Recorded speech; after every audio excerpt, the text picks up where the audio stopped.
மக்களே, நம்ம இந்த வீடியோவில் பார்க்க போகிறது சரிகமப்பா மேடையில் யோகஸ்ரீ ஏன் அழுதாங்கன்னு தான். ஏன்னா இந்த வீடியோ ரொம்பவுமே வைரல் ஆகிக்கிட்டு இருக்கு. அதை பற்றின டீட்டெயில்டு இன்ஃபர்மேஷன் தான் நம்ம இந்த வீடியோவில் பார்க்க போகிறோம். இப்போ லிட்டில் சாம்ப் சீசன் 4ஓட ஃபினாலே ஞாயிற்றுக்கிழமை தான் முடிஞ்சது. இது லைவாக ஒளிபரப்பானது உங்களுக்கே தெரிஞ்சது தான். திவ்னேஷ் வின்னராக செலக்ட் பண்ணாங்க. ரன்னரப்பாக நம்ம யோகஸ்ரீ செலக்ட் ஆயிருந்தாங்க. யோகஸ்ரீ பாடுறதுக்கு முன்னாடி அவங்கள பற்றின ஒரு வீடியோவை ஜீ தமிழில் போட்டிருந்தாங்க அந்த மேடையில். அதை பார்த்துட்டு அவங்க கதறி அழுதுருக்காங்க. அந்த வீடியோ இப்போ இணையத்தில் ரொம்பவுமே ட்ரெண்ட் ஆகி இருக்குது. அது என்ன தான் நடந்ததுன்னு நம்மளும் பார்க்கணும். இப்போ என்னடானா, ரியாலிட்டி நிகழ்ச்சியில் மக்கள் மத்தியில் ரொம்ப அதிகமாக பேசப்பட்டு வர்றது இதுதான். ஆரம்பத்தில் எல்லா டிவிலையும் ஒளிபரப்பாகிற நேரத்தில் மட்டும்தான் இது போன்ற நிகழ்ச்சியெல்லாம் மக்களால் பார்க்க முடிஞ்சது. ஆனால் ஒரு சிலரால் மட்டும்தான் தொடர்ந்து டிவியில் அந்த நிகழ்ச்சிகளை பார்த்துட்டு இருந்தாங்க, பார்க்கவும் முடிஞ்சது. ஆனால் இப்போ எப்போ நினச்சாலும் இந்த நிகழ்ச்சிகளை வீடியோக்களை பார்க்குறதுக்கு தான் சோஷியல் மீடியாக்கள்லையும் டிவி சேனல்லையும் ரியாலிட்டி நிகழ்ச்சிகளோட தாக்கம் அதிகமாக இருக்குது. நீங்கள் எப்போ நினச்சா கூட இதை முடிஞ்சு போன சீசனெல்லாம் பார்க்குறதுக்கு இந்த டிவி சேனல்கள், ரியாலிட்டி சேனல்களோட இது ரொம்பவுமே போய்கிட்டு இருக்குது. இப்போ அதுபோல் நம்ம ரீசெண்டாக ஜீ தமிழில் ஒளிபரப்பாக்கிட்டு இருந்த நிகழ்ச்சியில் சரிகமப்பா நிகழ்ச்சி ரசிகர்களுக்கு நல்ல வரவேற்பு கொடுத்துருந்தது. இந்த நிகழ்ச்சியில் குழந்தைங்க மற்றும் பெரியவங்கன்னு தனித்தனியாக நிகழ்ச்சிகள் நடைபெற்றுட்டு இருந்தது சரிகமப்பா. இந்த சீசன் சீசன் 4ல் நிகழ்ச்சி முடிஞ்சது. நிகழ்ச்சியில் ரசிகர்கள் ஆரம்பத்தில் இருந்தே எதிர்பார்த்தது போலவே சிலர் வெற்றி பெற்றாங்க, சிலர் எதிர்பார்த்தது போல சிலர் வெற்றி பெறல. அதை பற்றி நிறைய டீட்டெயில்ஸ் நம்ம பார்க்க வேண்டிய அவசியம் இல்லை. திவ்னேஷோட பாடல் எந்த அளவுக்கு மக்கள் மத்தியில் பிரபலமானதோ அதே மாதிரி தான் நம்ம யோகஸ்ரீ அவங்களுக்கும் அதிகமான ரசிகர்கள் இருந்தாங்க. யோகஸ்ரீ தன்னோட தனித்துவமான குரலுக்கு தகுந்த மாதிரி பாடல்களை செலக்ட் செஞ்சு பாடிட்டு தான் வந்துட்டு இருந்தாங்க. ஒவ்வொரு வாரமும் அவங்க பாடலை கேட்கறதுக்குன்னு நிறைய பேர் வெயிட் பண்ணிட்டு இருந்தாங்க. ஏகப்பட்ட ரசிகர்கள் வெயிட் பண்ணிட்டு இருந்தாங்க. 6 ஃபைனலிஸ்ட்டு 6 போட்டியாளர்களை யோகஸ்ரீயும் தேர்ந்தெடுக்கப்பட்டோன்னே எல்லாருமே எதிர்பார்த்தது தான். ஆனால் எல்லாரும் ரொம்பவுமே சந்தோஷமாக இருந்தோம்.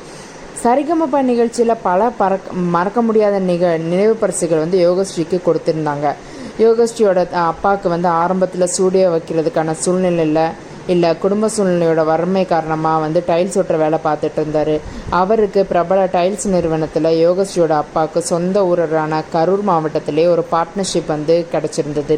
இதனால் யோகஸ்ரீயோட அப்பாவும் தொழிலதிபராக மாறிடுவாங்கன்னு சொல்லிட்டு இருந்தாங்க. பட் என்ன ரியாலிட்டின்னு உள்ளே போய் பார்த்தா தான் தெரியும். பட் அவருக்கு ஒரு ஸ்பான்சர்ஷிப் கிடைச்சதில்ல, அது போதும். அதுக்கப்புறமே ரொம்ப நாளாக யோகஸ்ரீக்கு காது குத்து வைக்கணும்னு வீட்டில் பிளான் பண்ணிட்டு இருந்தாங்க. அதையும் பல நாள் ஆசையையும் சரிகமப்பா நிகழ்ச்சி நடத்தி வச்சது.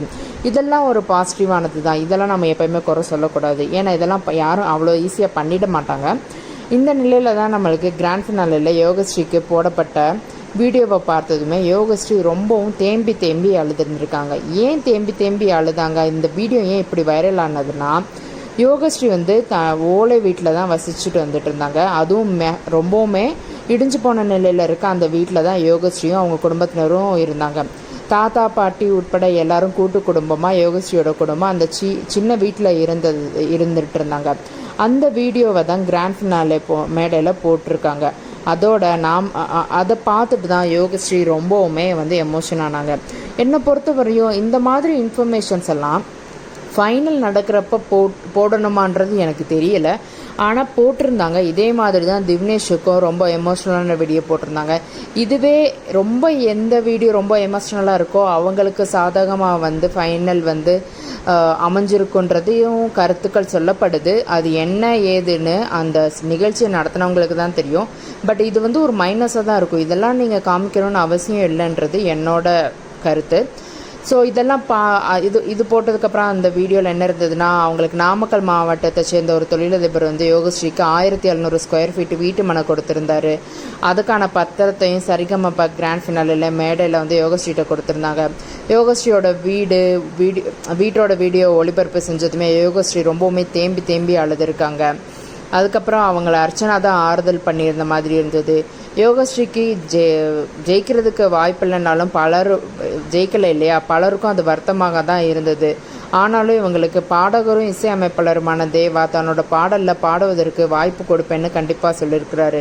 இதுபோல் இன்னமும் பிற இசையமைப்பாளர்களும் யோகஸ்ரீக்கு வாய்ப்பு கொடுக்க வேண்டுன்றது பலரோட ஆசையாக இருக்குது. கண்டிப்பாக இவங்களோட மெச்சூர்ட் வாய்ஸுக்கு அவங்களுக்கு நிறைய ஆப்பர்ச்சுனிட்டி கிடைக்குன்றது தான் எல்லாரோட அபிப்பிராயமும். யோகஸ்ரீ பாடிய பாடல்கள் சோஷியல் மீடியாவில் ஹிட் ஆகிட்டு தான் இருக்குது. அதில் எந்த பாடல்னு சொல்ல முடியாது, எல்லா பாடலுமே ரொம்பவுமே மெச்சூர்டாக பாடின இந்த பொண்ணோட பாட்டு ஹிட் ஆகிக்கிட்டு இருக்குது. அவங்களுக்கு அப்கமிங் டேஸில் வந்து படத்தில் நிறைய வாய்ப்புகள் வர்றதுக்கான பாசிபிலிட்டிஸ் இருக்குது. ஏன்னா குழந்தைத்தனமாக இருக்கிற வாய்ஸில் இருக்கிறவங்களுக்கு நிறையா வந்து ஆப்பர்ச்சுனிட்டி கிடைக்குமான்னு தெரியல. பட் இந்த மெச்சூர்டான வாய்ஸில் இருக்கிறவங்களுக்கு கண்டிப்பாக நிறைய ஆப்பர்ச்சுனிட்டி வரும்.